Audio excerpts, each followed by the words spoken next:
What's up, everyone? I'm Chris, I'm Anthony. and we are the Super Sports Bros. So, we missed last week because I was in South Carolina. We were unable to do a video. However, we're returning this week. So, briefly, since we missed last week, we're going to talk about the Super Bowl. Your prediction was exactly correct. That's amazing. 28-24 Patriots. That's like a winning lottery ticket. Doesn't It happen. almost never happens. Yeah. But, yeah, Seahawks had one of the worst play calls ever on that 1 yard line, Right. in my opinion. Right. And I think it's just about everyone's opinion. Right, and I just think the one thing you really have to say about it is that it's obviously very easy to say in hindsight, and obviously you shouldn't have been passing there at all. Everyone knows a goal line situation shouldn't detail that, especially when you have Marshawn Lynch. However, if let's say Russell Wilson threw it a second earlier and he caught it, no one cares. Not a soul. And everyone says, oh, they would still be talking about how it's, maybe if they did, they call it a gutsy play call and it was genius. Ultimately, all anyone cares about is winning and losing. And in this case, the Seahawks had a very tough pill to swallow. And one more thing I want to talk about in regards to that play. There's a conspiracy theory out there Oh, yeah. that they threw the ball because they wanted Russell Wilson to be the hero, so he would be the MVP. He'd be the one talking to the media. I heard this. Because we all know how Lynch has treated the media and everything like that. Do you think that's actually the case, or do you think they just wanted to try and trick the defense? I think they just wanted to trick the defense. I don't think they're really thinking about MVPs, and if they are, that's stupid. But I will tell you this, Seattle's rah-rah attitude is going to get really ugly when they lose. And yes, only lost a Super Bowl, but even immediately in the locker room, they were calling out Pete Carroll, a lot of the players. They started a fight with Rob Gronkowski on the last play. The second the Seattle team starts to lose or there's any kind of controversy, which this is the first they've experienced in 2 years, it's going to get ugly. And it's a result of Carroll's demeanor and the attitude and culture he's created in the Seahawks locker room. Okay. Well, anyway, that's just our quick talk about the Super Bowl since we missed last week. So, moving on, we're going to talk about some injuries going on. Yeah, this is really going to be your forte right here, talking about New York hockey injuries. Can the Islanders keep up in first place with, the setbacks right now? Or I think that a lot of fans have really enjoyed the season and are thrilled with being first place in the Metropolitan Division. And they had a minor hiccup of losing 3 games in a row, and people were starting to get worried, especially if that 4-2 loss to the Panthers at home. But now it's really, even though they are playing hard, the Islanders, and they really haven't lost any of their heart or swagger, they're really banged up. Even the players out there are very banged up. Johnny Boychuk in particular has been taking some hard hits lately. But they've recently lost Calvin DeHaan, Michael Grabner, Cal Clutterbuck. Clutterbuck and DeHaan's timetable on return is uncertain. But Grabner's going to be out a while, and Okposo has been out. So the bad news is first place might be more of a stretch than Islander fans had anticipated, say, a couple weeks ago. However, the good news is most of these injuries are not season-ending, and that they can be there for the playoffs. Yeah. So getting that home ice advantage it's a little up in the air right now. And across town with the Rangers, Henrik Lundqvist had a scary moment taking that puck to the neck. I saw that multiple times, and if he got hit at a slightly different angle or anything like harder than that, it would be a very different story as when he'll return and stuff like that, because I think it could have been much worse than it was. Yeah, it's a freak type of thing to happen. It reminded me of the 1 or 2 times that sometimes in really scary moments, a guy's skate will go flying up and the goalie's neck will be exposed. I do see that also. And a lot of goalies sometimes wear the plastic hanger thing that covers their neck. I don't believe Henrik Lundqvist had one on, but it's probably hard to play with, I imagine, as well. So yeah, it's unfortunate that something like that'll happen. You should never wish an injury upon a person, even though the hostility between the Rangers and Islanders has been great this year. And hopefully Henrik can get back in the net and we can start hopefully anticipating for an Islander Ranger playoff series. Yeah, I mean, that Lundqvist injury, he's definitely going to be back.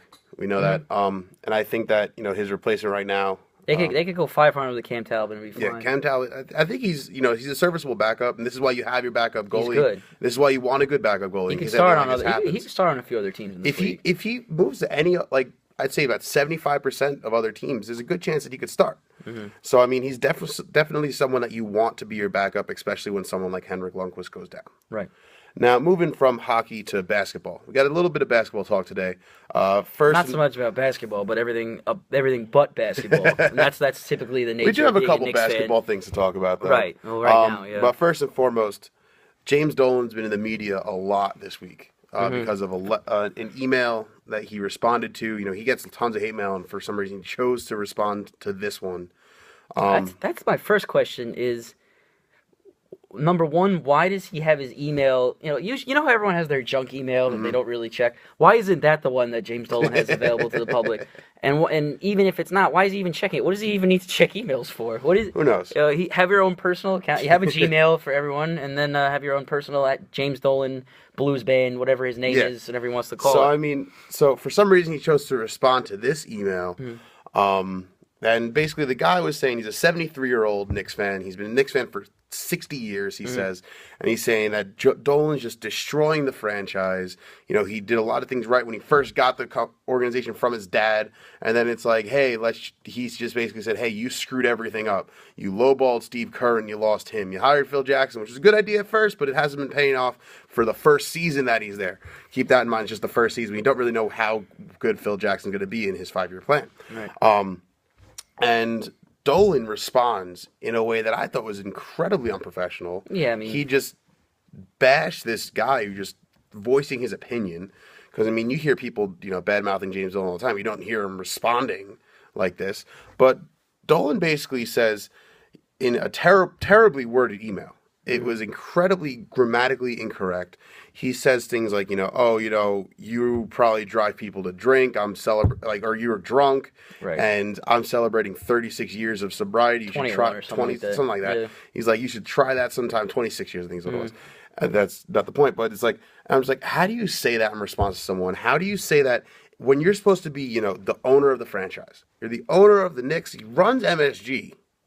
Well, I have a lot of qualms with this whole letter, and I think that, for one, I would just like to say that I don't see it as a problem that James Dolan wanted to respond to hate mail, because let's be real, this guy is going to get unrealistic hate mail, and this is probably a very odd time to give James Dolan hate mail. Yeah. Yes, the Knicks are abysmal. They're 10-42.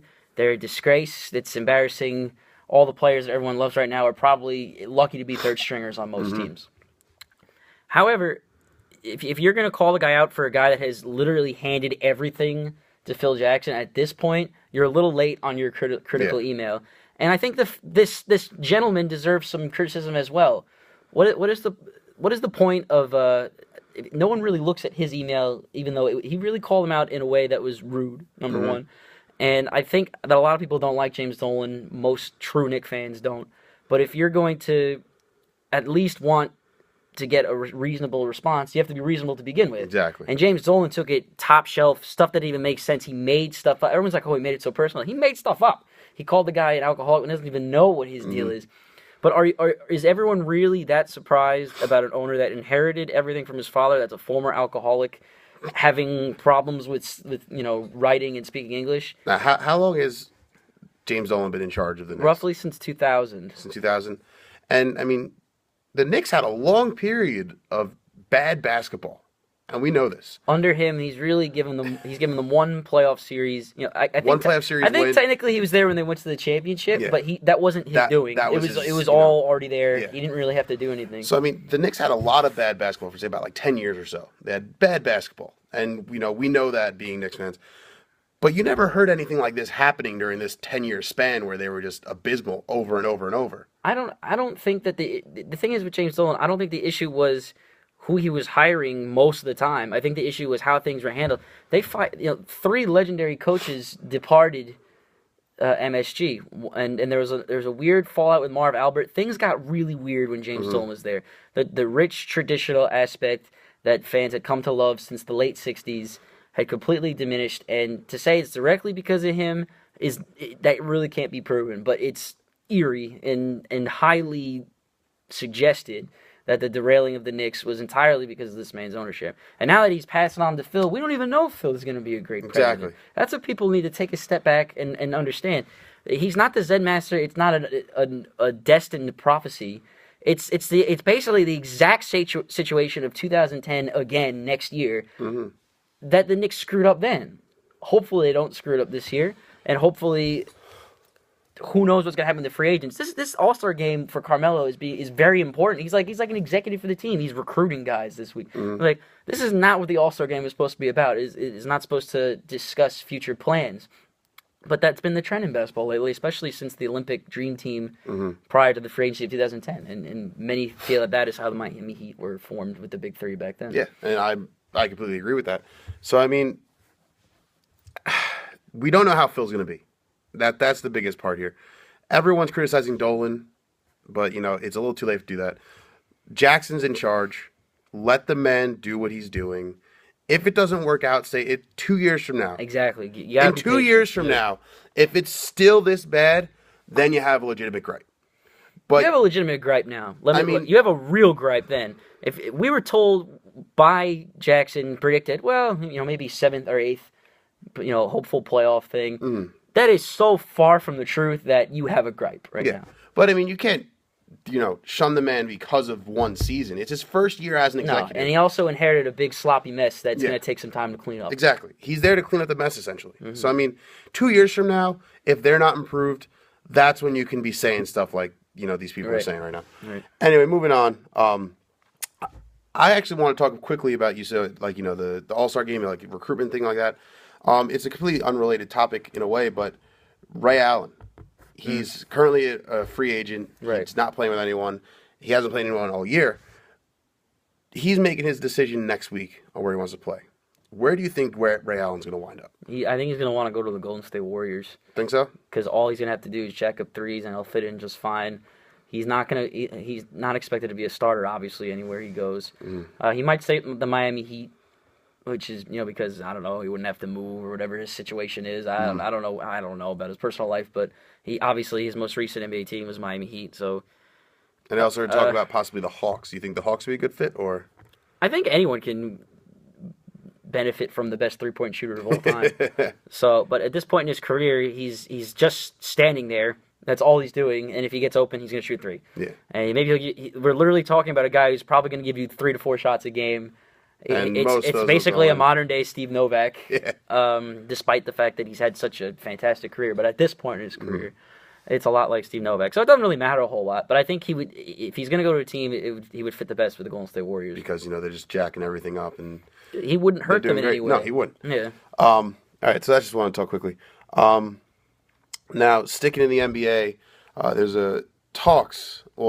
ideas being tossed around with Adam Silver, possibly changing the playoff format, right? In a way to divide up into five divisions, more basically, and say 5 regions, right? And the top 16 teams, you all just go at it. Mm-hmm. What's your opinions on that? I don't like it. I think that I understand people get upset when teams have good records and don't make the playoffs. But I think that the NFL has it the best. And the NFL actually will often, if you look at the NFC South this past season, that angers a lot of people. It doesn't anger me because I think that the most important thing about sports is tradition. And in tradition, something that always stands the test of time is rivalries. Giants-Eagles games are always a big deal. Jets-Patriots games have come to be something that everyone enjoys watching. And that's because they play in the same division and they play twice a year. If you make the 5-region plan and ultimately have the top 16 teams, what is the point of even being in a region other than scheduling?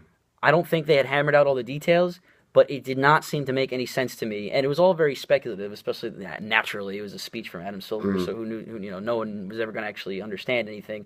Commissioners are always very 50-50 on everything when they give a speech because they don't want to lean one way or the other. Exactly. But I think that it would be bad for rivalry. I think basketball's already bad for rivalries with the conference play. And that teams and that leagues should consider divisional breakdowns. Yeah, I think that the 2 sports that have it done right are the NFL and the MLB. Right. Because they're basically very similar in the way they're formatted, where you have the 2, basically in Major League Baseball, the 2 leagues, the AL and the NL, and then in football you have the AFC and the NFC. I think that's the best way to do it.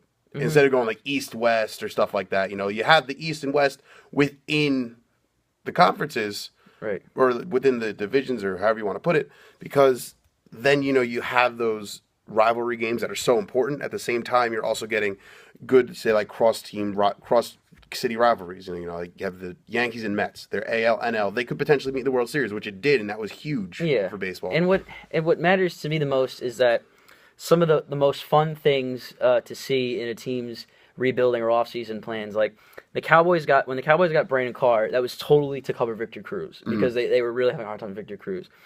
And teams that respond to the opponent in any sort of fashion, and you can see it, like the constant battling, the rivalry, it affects how everything is played out. Like when Rex Ryan first came to the Jets, and all their pass rushers and everything was their intent was to hit Tom Brady. Because that's the only way you could possibly beat him. And it worked. And they've done very well against in the past against New England. However, when you make it like conferences, it totally changes the outlook that a general manager should have. Mm-hmm. And I think that it goes way deeper than people realize. I don't think many people consider that when they think about the new regions. No, I think that if you can model it after any sport, if you're trying to change the way that your conferences and everything are laid out, model it after the NFL.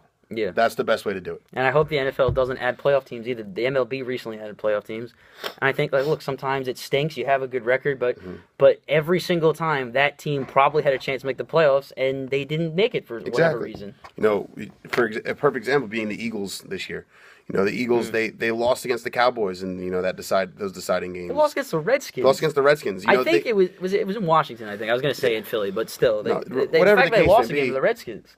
They lost to the Redskins, and a division game in. Hey, look at that.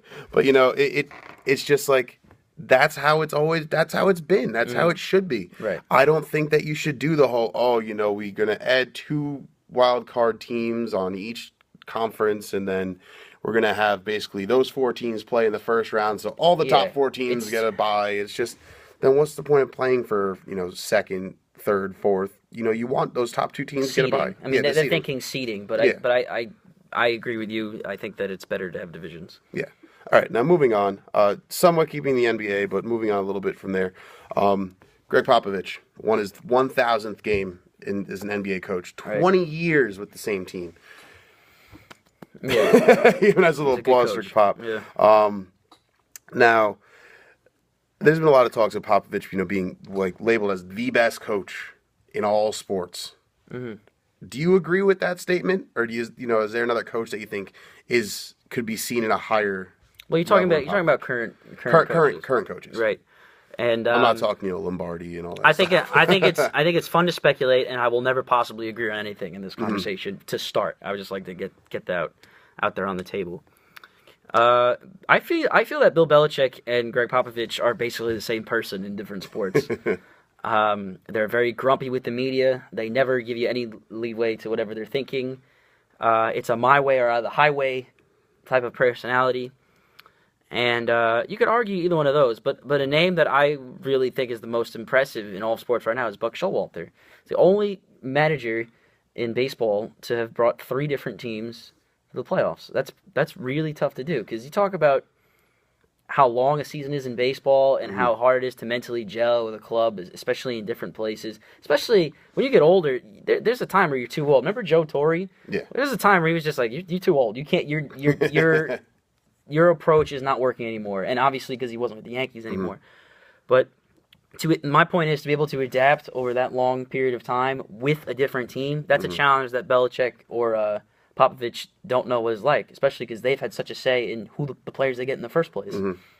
Because you see guys like Bill Belichick, and he's the head coach and the GM also. Right. He acts as GM. So you look at those 2 coaches; they're probably they're top level. I mean, Belichick may be tainted because of the spy gates and the flake gates and stuff like that, but it's not that he's a bad coach. I mean, I'll admit that I think Bill Belichick is a very good coach. Right. But when it comes to talks like, best coach active right now, I look at guys like Greg Popovich. He's the only coach to have a winning record against all the teams in the NBA. That is very hard to do. That is very hard. And he's 6-0 when making it to NBA titles. That's not true. That is true. They lost the NBA title. They lost to Miami 2 years ago. The Spurs. It's incorrect. It's okay. Don't worry about it. The Thunder lost. No, the Spurs. You talking about Greg Popovich? Greg Popovich, when the Spurs played the Heat in the NBA Finals, they blew it in Game 6. Remember Ray Allen's shot? That all happened. They That was lost. the Thunder they played against. No. Oh wait, No, it's not. It's the Spurs. No, but he's got 6 titles. Where are they going to be? Right, but he's not 6-0. No, I think 6 for 7 then, or something like that. He's got a really good record. There's no disputing how good he is. Let that be the case. Yeah, but no one can go undefeated and look at Belichick as well. No one can have that clean a championship record. And just you're going to lose 1 or 2. Yeah. So I mean, you got both those guys. Top of the line. You want to aspire to be them. You got teams like the Spurs, and they play great team ball with superstars, which is kind of a little bit mind blowing at the same time. You don't have oh, it's all Tim Duncan, or oh, it's all Tony Parker. Like you look at teams like the Knicks when they were doing Melo's doing all this, Melo's doing all that, or when the Heat's like, oh, LeBron. But I mean, you have great team ball being played with superstars and other guys also. So I really think that that's why I see Popovich so highly. Now, I know I was talking about a little bit about superstars. Moving on to superstars. We look at teams that are out there. You got the Hawks, the Raptors, the Bucks. They're all doing very well this year. When not being as good last year. Do you actually need a superstar in order to be considered as good of a team? Well, when you talk about the Spurs, it's hard to compare them. Even though a lot of those names are Hall of Famers, I don't consider them superstars because you don't see them in the category of let's say LeBron James. Where's he going to go? What's he going to do? Everyone caters to him. They're totally all in on the team concept. So forget the word superstar. Yeah. Let's just talk about great players that teams cater to get on their team. So that seems to be the case with a lot of players today in the NBA, and that's what that's why free agency becomes such a ridiculous sideshow. Every time you don't know who's going to get who, where they're going to end up, and it all becomes speculative, and that's for some reason an addictive element of media to a lot of people. They want to know, is the Knicks going to get Durant? That's the big category right now. Why would the Knicks get Durant? Why would he even want to leave where he is right now? But I guess they're starting to lose a little more. Maybe he wants to go back home. And the stars get to have fun with this. They get to play wherever they want. They make a ton of money off the court with their endorsements. It's not even about the contract that they make right now. Like LeBron James everyone makes a huge fuss about coming back to Cleveland. He signed a 2-year deal. It's going to be the same thing in another year. Is he going to stay? Where's he going to go? What's he going to do? He'll probably diminish it quickly, I think, because people are going to be a little tired of it. But my point is this: if you look at the Eastern Conference, these teams that you mentioned, the Hawks and the Bucks, and the Raptors, they're unproven. And when you have a superstar, usually they've won at some point. Obviously KD's never won one, but they've won scoring titles, or they've won NBA championships, or they're triple-double machines. And a lot of players are responsible for how the Hawks. I mean, you really have to talk about Jeff Teague and the Atlanta Hawks. But I think that ultimately, basketball is still a team sport at the end of the day. It's easy to forget that in the regular season. It's even easy to forget that in the early rounds of the playoffs. But these superstars have to know how to play as teammates. LeBron James is a great teammate. He's a tremendous passer and a tremendous rebounder. There are some stars in this league like Carmelo Anthony that are still skeptical on whether they're great teammates, or Kevin Durant for that matter. Or Durant and Russell Westbrook are fantastic players in their own individual right, but do they make other players better? And that to me is what defines a true superstar. These guys in the Spurs that you're talking about, they make everyone so much better. They make Kawhi Leonard won the Finals MVP last year because they allow him to be great. Yeah, and they allow him those opportunities. They're very selfless, which is good. And that's what these teams in the Eastern Conference are. But what's different, what you really have to talk about at the end of the day, is will the pressure get to them when they come to a situation they've never been in before? Because if you think about these players in the postseason, that they really understand what's at stake, what a must-win game is, what a must-win moment is. Because LeBron James struggled to get there, especially he lost a few early in his career, and it's obviously different that he's in Cleveland. Personally, I just think the Hawks are a much better team than the Cleveland Cavaliers right now, even with LeBron James. But if they play each other in the playoffs, I'm not sure you can say the Hawks would definitely win. Yeah, I in all honesty, I'd probably side with LeBron James in that. Right. Because I mean, you look at these teams, and the Hawks and Raptors are 1-2 in the East, and that the two of them being at the top, that's like unheard of. I love it. It's awesome. Small ball is taking over the NBA. Yeah, because I mean, you look at the what's it called, the Bucks. and their small ball is great. You know, you have O.J. Mayo and you got Brennan Knight in the back and the backcourt, and, you know, playing small ball.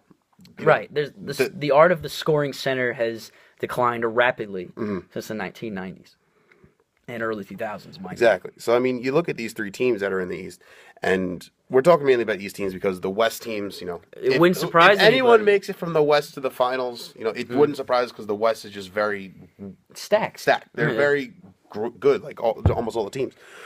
So you look at these three teams: the Hawks, the Raptors, and the Bucks. They're playing small ball. They're playing team ball. I think is one of the biggest things. They're almost like modeling after the Spurs method of, you know, playing team ball, because, you know, you don't have those big names there, but, you know, you have Jeff Teague in Atlanta, but at the same time he's not a LeBron James or anything like that. He's not one of those household names like, you know, we know because we watch the games and stuff like that.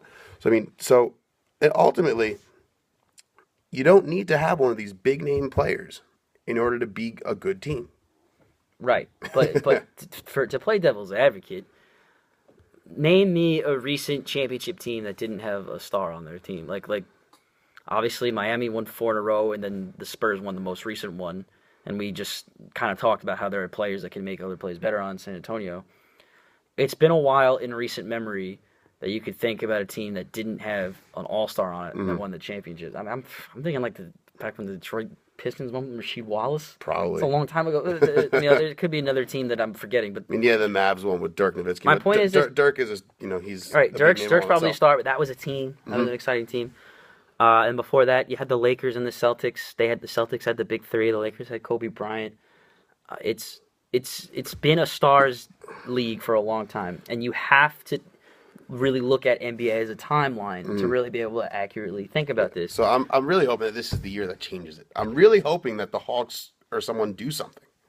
I negatively don't think that'll be the case. I hope you're right, but my point is, I hope so as well, is what I'm saying. I mean, I'm with you. I don't think it's going to happen, right, but I hope it does. I have to bring this up. I watched, last night I watched When the Garden Was Eaten on Netflix.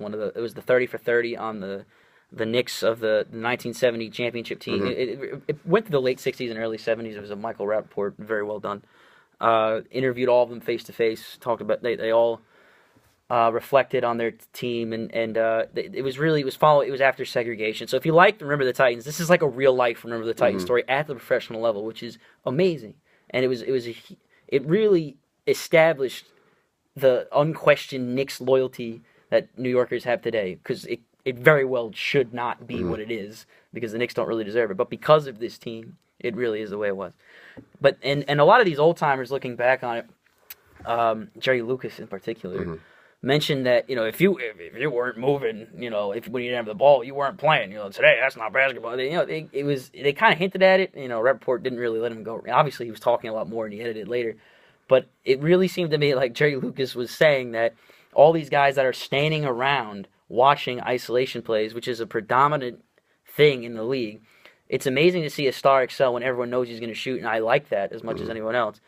But team-oriented, coming off the screen, constantly moving, foul if you're coming at the rim, this is our house hostility. It's just not there anymore.